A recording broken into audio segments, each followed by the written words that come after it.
What's going on, everybody? Welcome into Fantasy Pros. This is Leading Off Live, the Fantasy Baseball Podcast. I'm your host, Joe Orrico, joined again by KC Bubba here on this wonderful Friday as we head right into head-to-head championship season here. So we are going to be taking your questions, going through some pitching streamers, some hot hitter pickups as well, but fill up the chat with your questions. Really looking forward to answering them today. Ghost Spork is already in there saying thank you for a fantastic season, for great advice, and much-needed reality checks. Ghost Spork, you are welcome. We are more than happy to be here talking baseball with you. Bubba, great to do this again, and I think this is only two more shows with us for the season, but it's been great to talk with you, my friend. Always great. Looking forward to maybe doing more sometime next season. Who knows? But yeah, it's been great. This time next week, there'll be a different bald man hosting the show and another guy. It'll be like the duo will be back.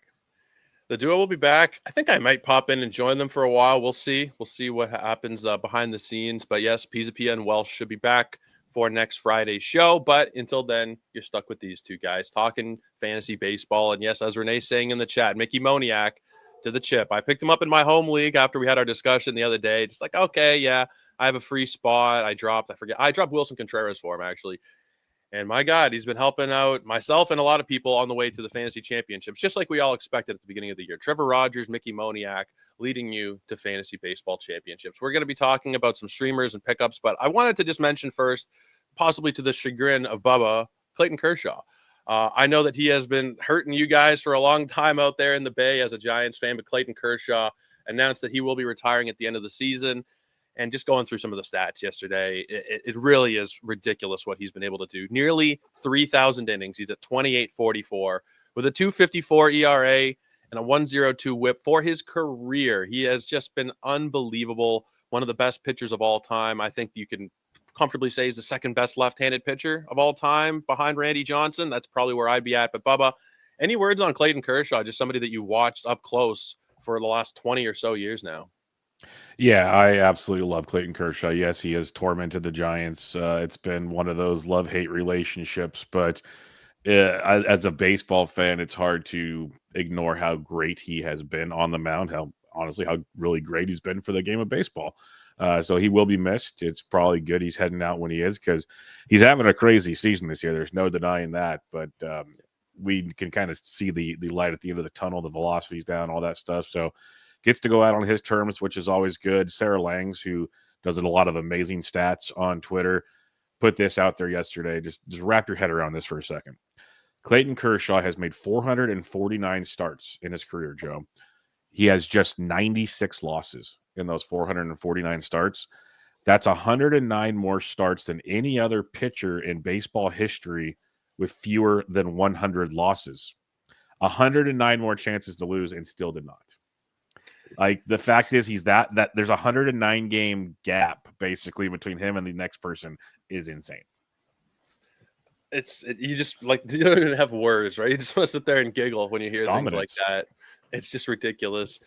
Foolish Baseball did a video a couple years ago, just breaking down every season of Kershaw's like true prime, which would have started in 2011 and went through about 2017. And it's really worth checking out. He was like essentially the closest thing you're going to see to Pedro Martinez at the turn of the century that we've seen, I think, in my lifetime. All 96 losses came in the playoffs from Uncle Ted. Well, see, yeah, if we counted playoff stats, he'd probably be about 140 overall in his career. Because I will admit, this is where being the Giants fan I enjoyed was when the playoffs began. And I have so many pictures on my camera, on my phone, of him just with his head in his hands in the dugout by like the fourth inning of most starts. Yeah, in the postseason, just looking at it, 194 innings. He had a 4.49 ERA and a 1.11 WHIP. Not Clayton Kershaw-esque. One of the more stark differences, I think, between regular season track record and postseason track record in sports history, not just in baseball, but if I'm trying to think of guys who just constantly were amazing in the regular season and every year in the playoffs, they just fell flat. I can't think of another like true example to this degree. Like you're the Dolphins fan. I don't know. Dan Marino, I don't remember what he did in the playoffs every year, never won a title, but like that kind of like regular season dominance that just didn't translate to postseason success. I mean, at the end of the day, Kershaw has 2 World Series. I don't know actually if they gave him a ring for last year. He might have not. But either way, Clayton Kershaw, one of the best careers, one of the best pitchers we will ever see. Just wanted to mention it off the top here. Let's get into a couple of these streamers, and I just wanted to go through like we did the other day. Seemed to get some good reaction to it. Just the top most added players today and the guys that have been kind of hot as of late. And we'll start with Austin Martin, somebody who has been picked up a lot. He was a topic of conversation on Fantasy Baseball Twitter about a week ago. But Austin Martin, coming up in Toronto, we traded him as part of the Jose Barrios trade. I didn't think he was anything all that special, to be honest. To this point in his career, he hasn't really looked that great. But this year, especially as of late, he's turned things around. And for the season as a whole, he's hitting 296, 9 steals in 42 games. If you're looking for a little bit of batting average, a little bit of speed here, is Austin Martin somebody you'd be worth picking up? Yeah, definitely. My co-host Brian Bloomfield, who's been on this show a couple of times, was pumping him up on the Fab Show a couple of weeks ago, just for what you mentioned. He's playing every day. He's hitting for average, like over the last 2 weeks, basically since almost 3 weeks, August 27th. Dude's hitting 354 with 5 stolen bases, and he scored 12 runs. Doesn't have any power, but he gets on base a ton, of 16% walk rate to go with a 16% K rate. He hits second for the Twins. Again, not a great team. We know that, but if you need runs, you need steals, you need batting average for the last week. In a points league, he's gold because his OBP's through the roof. Like, he should be rostered in all points formats if you're in a head-to-head or something. But, yeah, there's a lot to like here. If that power could ever develop, even if it's almost a mini Luis Rise profile. Like, if he could just get like 10 to 15 homers, this guy could be a fun conversation in 2026, Joe. But for your initial question, final week, yes, I would be all in. He's got 6 righties on this pretty okay schedule coming up too. Let's say it's a shallow format and you just need that speed with some batting average, and Chandler Simpson would also be out there hypothetically. Would you take Martin or would you take Simpson in that situation? I'd take Simpson still. He's just a freak of nature on the base pads. He's leading off. He's doing a lot of the same things with probably twice as many steals. Yeah, I watched it firsthand as my Jays were in Tampa for a 4-game series, and Chandler Simpson, I think, had like 8 hits in that series. And yeah, Michael, with the Marino comp, it's probably a poor comp. Like, I'm not old enough to have seen Marino myself. I'm just talking about like regular season dominance, lack of playoff success. That's really where it starts and ends with Dan Marino and the Clayton Kershaw comparison. Let's talk Ha-Seong Kim, who has been really solid as a member of the Braves. Bubba, I think you were one of the first people I saw shout it out when he signed to say that this is somebody you should be picking up. 39 games this year. He's hitting 257, 3 homers, 6 stolen bases, playing every day for a lineup that is not amazing, but it's not terrible either. So what do you think about Ha-Seong Kim? You need a middle infielder. You need some help over the weekend. To see somebody who'd be worth picking up for you? Definitely hitting 327 since he joined the Braves on September 2nd. I don't know what the Braves were thinking here. Again, we don't have to go down that rabbit hole, but 1 homer, 9 runs, 8 RBIs. He's usually provides more speed, but maybe that's just a work in progress for this team. And the Braves, yes, bad team, playing better of late, offensively at least. So, yeah, I'd have Kim rostered up for sure. He should have been rostered when he joined the Braves. When we knew he was playing every day, hitting 5th or 6th, that had some definite fantasy appeal. Yeah, I'm all there with him. Picked him up in a couple of leagues myself as a middle infielder. One league, he was actually in my second base spot right now. But he's producing, and while he's producing, you gotta take advantage while you can. This is the time of year we've mentioned this a few times. But if you have somebody who has been a mainstay on your roster all year and now they're just laying an egg for you, cut them. We're well into that part of the season. Moises Ballesteros, Bob, I want to talk about him. We've seen him hit a couple of home runs recently. The problem for me with adding him, like, I'm seeing the potential, the profile. I like him. I want to add him, but there are so many viable catchers. You probably have a Drake Baldwin, you have a Herrera, you have a Kirk, you have a Kyle Teal or somebody like that. Would you be prioritizing Ballesteros over anybody that I just mentioned there? Teal, Kirk, Baldwin, probably not Augustin the way you feel about Augustin, but any chance that you'd pick up Moises Ballesteros here over any, regular catcher for the stretch run? Yeah, if you need power, he takes a giant leap over, say, a Kirk. Like, Kirk is definitely Kirk's a great pure hitter. I'm not going to deny that one iota. But if you need power, Ballesteros is great. He's got 6 games in Wrigley. Now the weather can dictate different. It could be an even better week or a rough week when we look back on that. We don't know, though. But Ballesteros, I'd probably have him over almost 2/3 of the catchers in baseball for the final week of the season. Okay. Just because my biggest thing with him was he going to play with Suzuki coming back? And he still DH'd the first 2 games since Suzuki came back. So if they're going to let this kid run for the last week and play and hit cleanup, essentially, then yeah, you want this in your lineup. You want him raking for you right now because that boy's power is legit. What do you think about him next year? Would he be somebody you'd be comfortable with as a first catcher in a 2-catcher league or more of a second catcher for you? for now, just out of like cautiousness, he's a catcher too. But if we find out like he is the starting catcher, like, hey, sorry, Miguel Amaya, who's awesome, but he's been banged up. If somehow Ballesteros is the catcher one for the Cubs, or we know he's going to DH or something, then he moves to be a catcher one in fantasy. Like if we know he's getting at bats, he is a catcher one. I think that's totally fair in that lineup. I hope Kyle Tucker goes back for their sake, but it's a good lineup. Yeah. It's been an up and down season for the lineup as a whole, but they are talented top to bottom. There's been times where they have been the best offense in baseball this year for stretches. Hoping that Tucker goes back and hoping Ballesteros is the regular catcher. But who knows with Carson Kelly? I don't know what's going to happen with him. He was off to such a great start this year, but that's something that I don't think we'll ever really see again. Let's talk about Blaine Crim, probably a name that you'd be forgiven if you hadn't heard before. First baseman for the Rockies. I didn't think there'd be really a ton here, but in 11 games, he's hit 3 home runs, 7 ribbies. He's hitting 176. But if you just need some power, they are at Coors over the weekend, Bubba. Any chance you'd be willing to use him in a corner spot? Coors over the weekend, yes. Going next week. I know he finishes the weekend in San Francisco, which does not appeal to me much. And he opens the week at Seattle. So, 2 tough ballparks there. So this weekend only, yes, since he joined the Rockies, hit safely in 5 of 6 games with those 3 homers you mentioned, still strikes out nearly 38%. I cover this guy a lot in my AL West PT tomorrow for HQ. So, no one should know about him because he was down in the depths. He was with the Rangers. They DFA'd him when they signed Rowdy and brought him up. He's young. Well, he's not even that young anymore. Just a ton of power. Like he reminds me a lot let's go to the Wayback Machine, kind of a CJ Cron type deal. Okay. So there's going to be streaks where things are awesome. There's going to be the other side of that. So just be prepared. But for the weekend, yes, I'm cool with that. I will say that watching him swing, not that I'm a swing analyst, but it's a very smooth looking power stroke that he does have. Wouldn't be surprised if he does hit a home run this weekend. He might go 1 for 12 with that home run. But if you are just looking for some power, he could be somebody that is a decent pickup for you for the weekend. Guys, I want to remind you that we are giving away the Billy Wagner signed baseball, courtesy of our good friends over at pristineauction.com. All you have to do to enter is subscribe to the FantasyPros MLB YouTube channel right now. Drop a comment below on any video, and that's it. We'll be announcing one lucky winner right here on the channel, so make sure to turn on those notifications so you know when there are new videos up, and you can claim your prize. Let's take a couple of questions here in the chat. What's your outlook of Matt Shaw from a dynasty perspective?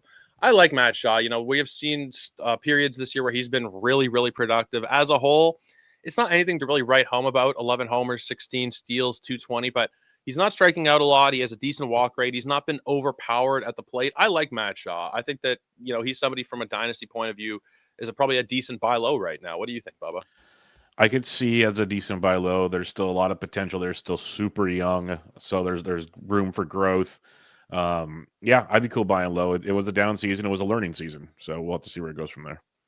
Yeah, but I think that going into next year, he'll be pretty cheap. And if I'm looking for a bench depth or maybe a corner infielder, he'd probably be somebody that I'm looking at in the mid 200s. I imagine he's going somewhere next year. Stream for Sunday: Cantillo at Minnesota or Tyone at Cincy. Wins needed.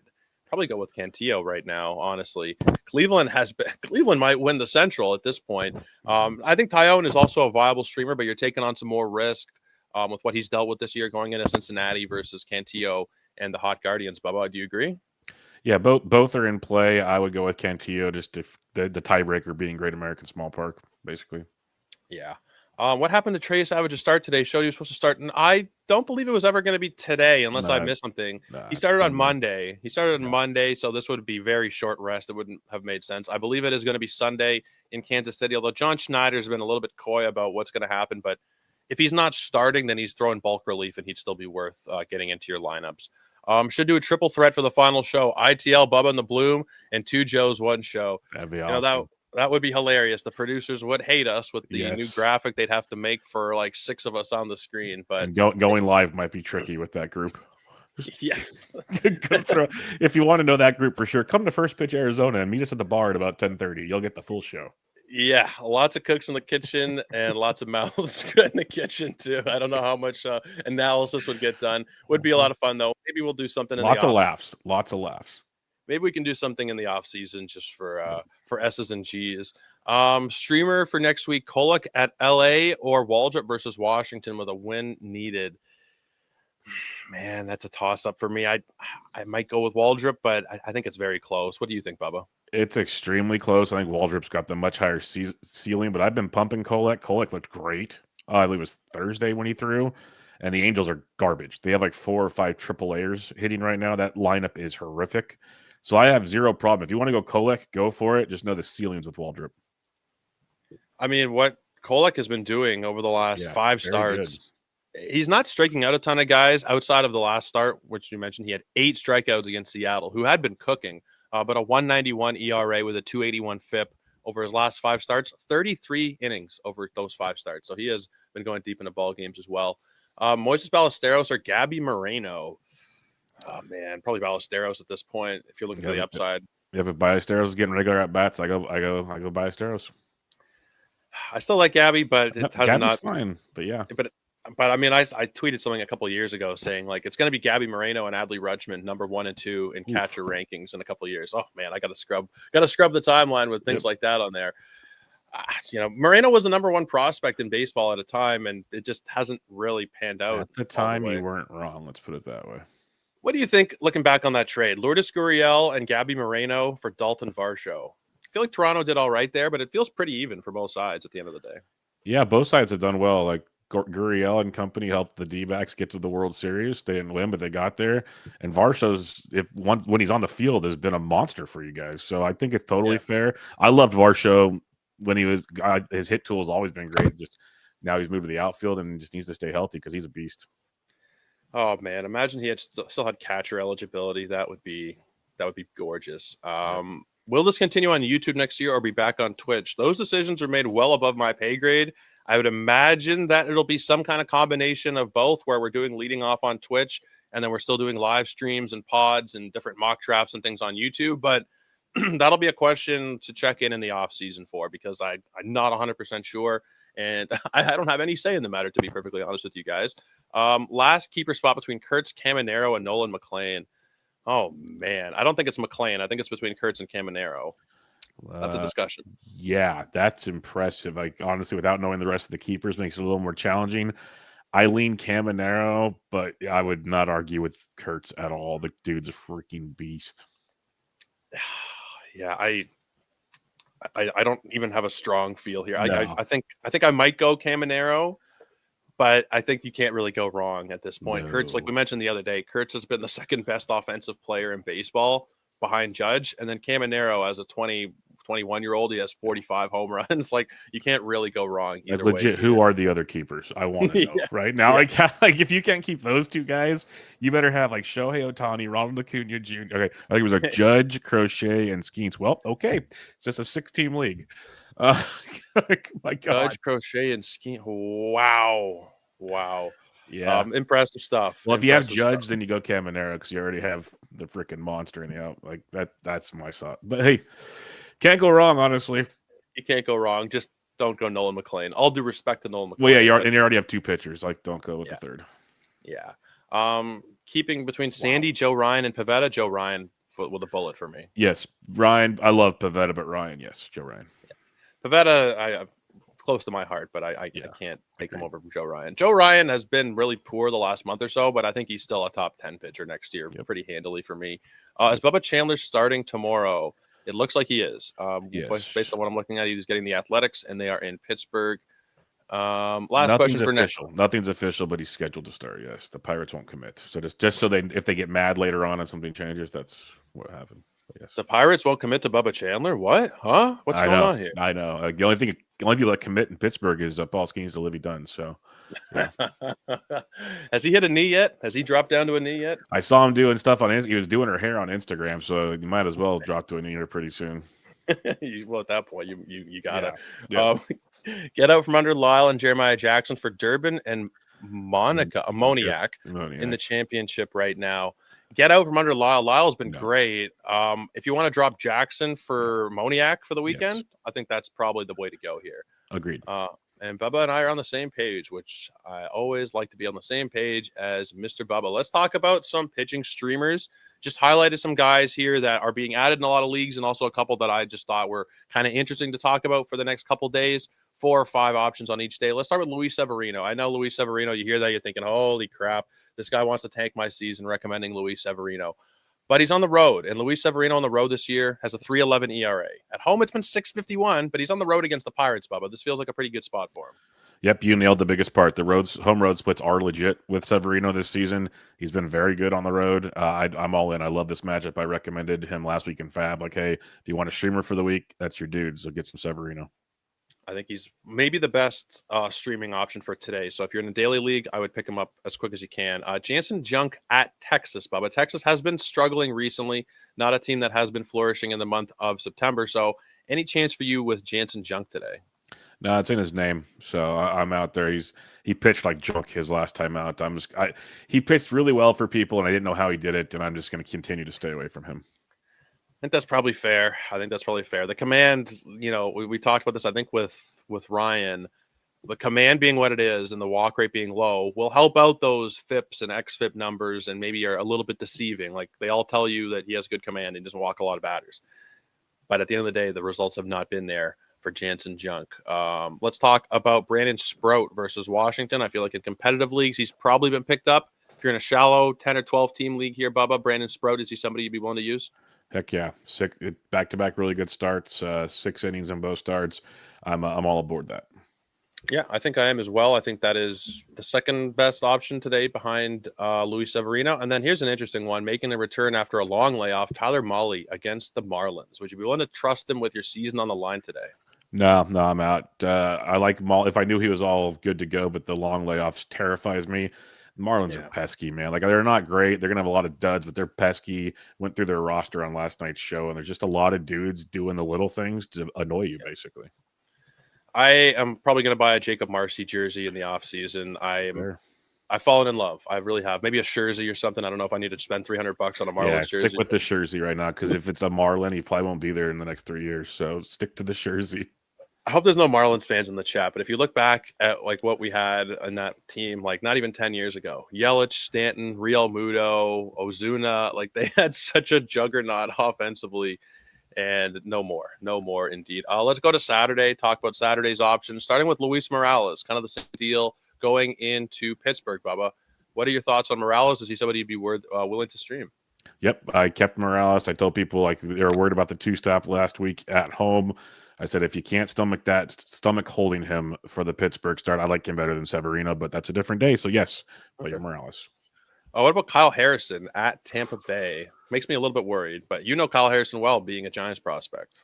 I love Kyle Harrison. I don't trust him against Tampa Bay, A, for the ballpark situation, and B, I don't think he's going deep. I think we might see some Peyton Tolley backing him up or something. So I'm just worried about the workload for Harrison.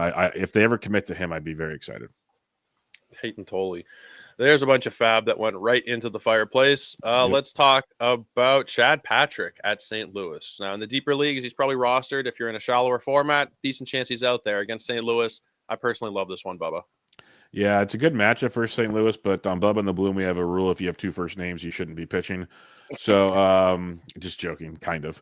But the other thing with Chad Patrick, similar to Kyle Harrison, how stretched out is he? He came in his last time only through a couple of innings. That's my only concern. But phenomenal matchup, to your point, against St. Louis, who's been dreadful. As long as he doesn't have 3 first names, then we're still good. That's when you start to get into trouble. I want to mention Bubba Chandler. He was brought up earlier, but he's facing the Athletics tomorrow. This will not be in Sacramento. This will be in Pittsburgh. Any trepidation at all about putting him in your lineups? If you got him, you pitch him. It's the A's. They've been good. They've one of the best teams in baseball since the All-Star break. Saw some tweet on that on Thursday, and Chandler bounced back nicely. You roll with that one. Yeah, in the month of September, Philadelphia and Seattle are the only teams that have a higher WRC plus as a team than the Athletics do. The Athletics are hitting 277 for the month as a team. The A's have 3 hitters with 30-plus home runs. I saw that they're the only team in baseball, right? Yes. I thought the Mets were there, but Lindor is just short on homers. Yeah. But the A's of all teams, big turnaround for them. They're going to be in Sacramento for the next couple of seasons, I think. At least one more, but I would imagine at least 2 more, yes. I don't think they're going to be rushing to spend money on a new stadium anytime soon. So maybe we get 2 more years, but at the very least 1 more year. So next year in draft season, the A's are going to be all over the place on my teams. I'm in love with a lot of what they got going on. And even the guys who aren't hitting for a ton of power, like Jacob Wilson's had himself a quietly great year. I know he's cooled off in the second half. Lawrence Butler started to pick things up a little bit recently. This is a good team. This is a good team heading into next year, I think. Let's head to Sunday. Again, I'm targeting the Pirates. Jeffrey Springs, Bubba. What do you think about Jeffrey Springs? If you're seeing him on shallow waiver wires, is he worth a Sunday stream for you? If you're desperate to get those last counting stats on the final day, yes. Springs has been good but very inconsistent, and we just saw Pittsburgh light up Matthew Boyd. So if they can, they're still a bad team, but they've proven they can get to a lefty. Yeah, Matthew Boyd, I got suckered in by that matchup. He hasn't looked like himself really for a couple weeks. He's hit a wall. But seeing that matchup, I threw him into lineups all over the place, and I paid the dear price for it. So be careful. Be careful a little bit. Jeffrey Springs, I think, would be more of a volume desperation type of streamer. What about Connolly Early, who we talked about after his debut last week when he had, I think it was 11 strikeouts over his 5 innings. He's also in Tampa at that little tiny ballpark, Bubba. So what do you think? Yeah, I think you roll with them. He's had 2 great outings, both against the A's, of course, but he's gone at least 5 in each outing. Strikeouts are through the roof. Like, you continue to cross your fingers and hope on this one. Yeah, I think so as well. Now, Jameson Taillon and Joey Cantillo were already brought up in the question earlier, but I do think that they are both viable streamers for Sunday. And Bubba, I believe you agree on that one. Cantillo just slightly over Taillon from what we said earlier. And then the last one, Costanza, Jason Alexander against Seattle. Now, Seattle's been hot, cooled off a little bit the last few days. What do you think of Costanza on Sunday? I'm rolling with him. I have a soft spot for him. Ryan tries to walk me off the ledge. Now, it's a tough matchup versus Seattle. If you want to sit him this time, I get it. It's the Angels next week. You'll want that one. But I roll with Costanza here. Strikeouts might be limited, but he's just been a good ratio man. He has been for sure. Guys, I want to remind you that today's show is brought to you by our new presenting sponsor, Hard Rock Bet. It's week 3, but if you haven't tried it, your first bet on Hard Rock, there is still time for you to get 150 in bonus bets if you win. Just place a $5 bet, and if it hits, you get not only your winnings, but 150 in bonus bets. If you want to see what other people are betting from now on through this weekend, the Hard Rock Bet app shows you trading parlays, the most bet player props, top pick upsets, and more. Just download the app, and all of this info is a tap away. There are Hard Rock Bet new promos every single day. This week, there's Profit Boost for 5 straight days of football. There's a Thursday night Profit Boost, a Friday college Profit Boost, another Profit Boost for Saturday's college games, plus NFL Profit Boost for Sunday and Monday night. Head over to Hard Rock Bet, sign up, and make your first deposit today. Guys, let's do a couple of bets. Let's talk about our best bets of the day. I am really leaning on the Betting Pros prop bet cheat sheet for my bets today. We went 2 for 3 on Wednesday, had a pretty good day, but wasn't feeling terribly confident, so wanted to take a look at the suggestions today. Bryce Elder, under 17.5 outs. You're getting this one fairly close to even money here at minus 114. I know that Bryce Elder has been a little bit better as of late, but he's still not somebody that I really have any faith in, to be honest with you, against the team in Detroit, who, albeit is struggling a little bit right now. I'm willing to take the under 17.5 outs on Bryce Elder. The second bet, Gleyber Torres over 1.5 hits, runs, and RBIs, minus 108. That is on the other side of that matchup, so hopefully we can kill 2 birds with 1 stone there.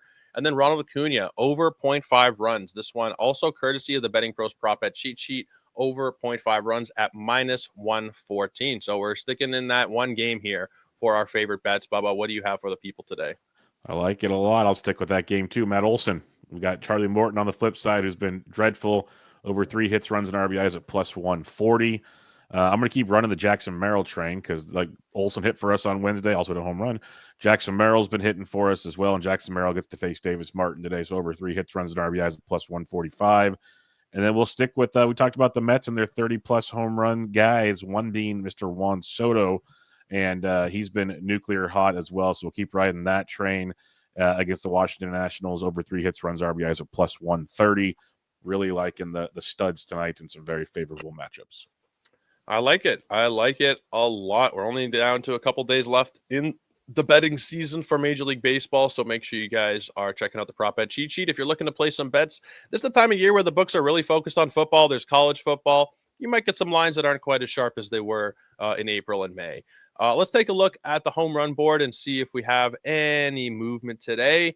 Looks like Positive Grouch got one back. Whips is still in first at 62. Positive Grouch at 61. Bees at 60. George at 59, tied with the Fisher King in fourth place there. So we are really coming down to the stretch here. And honestly, it's still anybody's game at this point, right? You have a week where you hit 3 home runs. That could be the deciding factor for any of those top teams there. And shout out to Wonky Penguin, who's been on the leaderboard all year. Kelly has dominated this contest internally. I think this is the second year in a row now, if I'm not mistaken. 44 home runs in the top 20 on the leaderboard. But that Sammy Sosa jersey is still up for grabs. So make sure you guys are making your home run calls in the Fantasy Pros Discord. Bubba, where are you going for your home run call today, my friend? Yeah, for me, we're sticking in that Mets Nationals game. I'm going Big Meat Pete the Polar Bear, Pete Alonso. He's been on a home run tear of his own, and I think the Mets have a monster night against the Nationals, and Big Meat Pete is part of that. He's had a really good season. I know they're like in the middle of the year, he kind of cooled off a little bit, but the end line for Pete Alonso has been fantastic. Is he a free agent? Is he going to be headed to free agency? I think he gets an opt out, so he will be a free agent. Yes, he'll be testing that market again. I'm pretty sure. After the year he's had, I wouldn't blame him for wanting to test that market. For my home run call, I am going to stick with one of the earlier bets, Ronald Acuna Jr. up against Charlie Morton. It's been an interesting year for Acuna. I was listening to a podcast the other day where somebody was talking about him as a top 5 pick for next year. I've also seen people say that he's not even a top 2 round pick. He'll be a very interesting name to follow into the offseason. Let's just do a couple more questions before we send you on your way today. Ryan Nelson versus Philly. This is the question, right? Do you dance with the gal that brought you? Because he brought you here. He's been carrying you to the finals. But at the same time, Philadelphia, like I mentioned earlier, has the number 1 offense in the month of September. I have him in my home league in a championship context, and I'm pretty sure he's going on the bench. It's a daily league. Haven't fully decided yet, but Bubba, where are you leaning on Ryan Nelson versus Philly today? I lean sit as well. That Philly's offense is a juggernaut. It's nice that it's in Arizona. It is the piggyback of Taijuan Walker Buehler, so that could benefit Ryan Nelson, but I lean sit unless you are desperate for counting stats. Yeah, I think that's fair.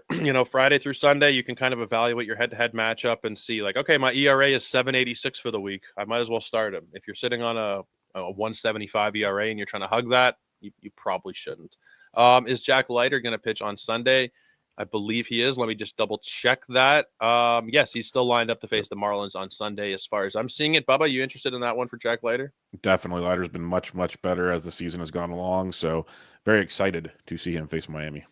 We're going to have to grill Joey P on Jack Leiter when he comes back, and he'll face the Nepo baby allegations. But I think that he's probably beaten them at this point. Yep. One more question for the show. Would you prefer to keep Nolan McLean or Cade Horton? I prefer McLean. As much as Horton has been great this year, I don't know how much I expect it to carry over into next year. This is like reminiscent of Jeremy Lin type of stuff. Like this, 4 runs in 10 starts or something like that. Will it carry over? Probably not. McLean's, I think, a lot more sustainable down the road. What, you agree there, Bubba? Yeah, McLean for me as well. I think there's a much higher ceiling. The strikeout appeal is what gets it for me. Horton's been good, but I don't know how good this can be for much longer. Yeah, I mean, people are going to win a lot of money because of him this year, but that's when you probably should be tapping out because he's going to be expensive. Those overall numbers, the Rookie of the Year trophy he'll have on his shelf, he's going to be expensive heading into next year. But I think, guys, that will wrap it up for us today. And just about for the season now. We're down to our final 3 shows. I only have one more left with Bubba. It's been great getting to do the show with you, my friend. Let the people know on the way out the door where they can keep up with you this weekend and into the offseason as well. Yeah, you can find me on the old X streets at BDentric. You can see if they're on the screen. You'll get all my goodies there. And the Bubba and the Bloom podcast and Patreon is where we do most of our work. So come check that out. We have a lot of cool things cooking for 2026 already. So come join the party. If you guys haven't done so already, make sure you're following Bubba. If you're listening on the podcast feed, all you got to do is click on his name. It'll take you right to the Twitter. We got it hyperlinked in there, all fancy style. So make sure you guys are doing that. But that will do it for us, guys. If you have any questions, leave comments on the videos. I'll be happy to answer any DMs you guys got over the weekend. I know this is the crunch time, so feel free to send anything our way. But that will do it, guys. For Casey Bubba, I am Joe Orrico. We'll talk to you again next time right here on the Fantasy Pros Baseball Podcast. Matt's saying he thought that Leiter might be pushed back with the Molly return. It's a good thought, but according to what I'm seeing, it is not the case. Molly, Corbin, and Leiter is the weekend lineup here, Matt.